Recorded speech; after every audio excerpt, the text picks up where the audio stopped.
So now we're going through the Ultimate Go Tour, and right now we're working on structs. And so you could come here to the Ultimate Go Tour, tour.ardenlabs.com/tour/list. And then we're down here on struct types. In the previous video, there's a whole playlist of these videos. You can find a link to the playlist down below in the description, along with a bunch of readmes with a lot of really useful information. So here's the readme for the previous video. Well, I've got it open right here with all the takeaways and the table of contents. Super good to check out. But in this one, we're going to go through the second step here. So we already did this first step for struct types. And in the second step, we're going to do all this. And to do this, I'm going to Command A, copy all that, Command C. Just bring this over to my editor. So you can pause the video and go do this hands-on exercise. And when you're done, come back and I'll show you my solution, which I'm going to do right now. And so to do that, I have 4A and I have 4B, and I'm just going to make a new folder here. So I'll just Command C, Command V, and then Enter on a Mac and call this 4C, live coding. And so that's what this one will be. And then inside here, if I take a look, what's in here? Let me close these files, close that file.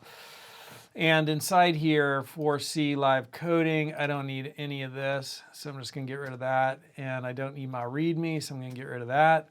But I do need my main.go, but I'm just going to come back over here and copy this once more and come back over here, Command A and Command V to paste that all in. And now I'm ready to go. And just to clean things up, we don't need that, but we want to do this stuff up here.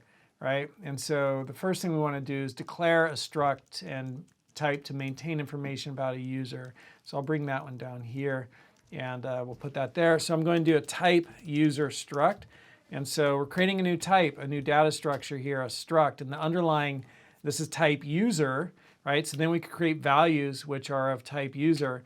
And the underlying type is a struct of this new type that we're defining. And we want to have three fields here. We want to have name, and that's going to be a string, and then we want to have email, and that's going to be a string, and we want to have age, and that's going to be an int. And so those are our three fields. And then create a value of this type, initialize the value, and display each field. So that's the next step that we're going to do here. And so I'm going to come down here, and that's where it's asking me to do those. And those are clear enough as it is, so I'm just going to leave that like that. And I'm going to create a user and short declaration operator because that's the idiomatic way to do it when you're inside of curly braces in a code block. And it's going to be a user, and the user is going to have a name, and we'll just say this is Jenny. And it's going to have an email, and we'll put here 008 at uk.gov. And, and then we'll do an age, and we'll say, I don't know, 27. Time goes by, and now it does. Now we're going to print this out, and we're going to print out our user.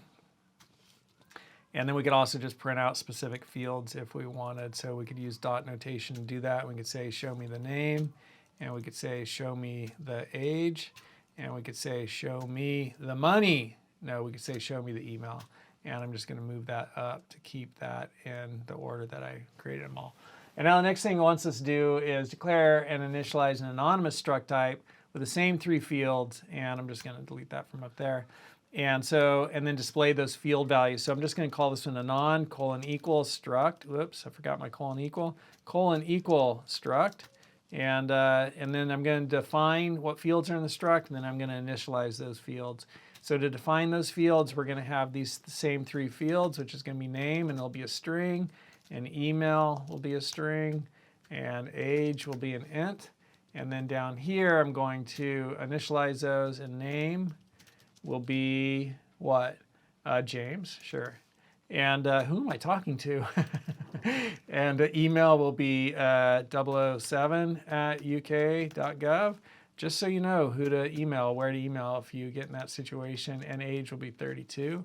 And now we're going to display that. So down here, we're going to func.println, and we're going to do a non. And you can see I have all those additional fields right there. So if I wanted to, I could also, do the dot notation here for name, and dot notation here for email, and dot notation here for age. And so those are the mechanics of the language.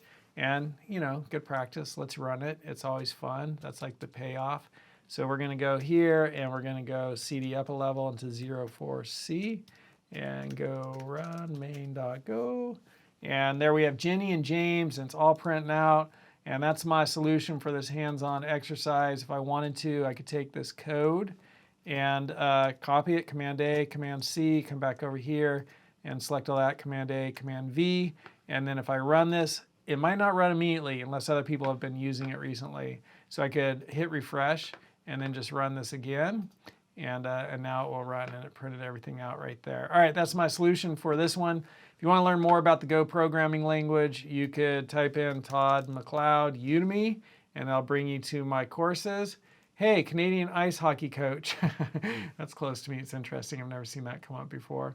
And you can also use the link here, actually, in the README file. This link will send more money to me because that's the way the system works on this platform. If I refer you using this link, they give me a higher percentage of the sales. So actually use this link here. It's at the code repo for all the code and README files for this Go tour we're doing.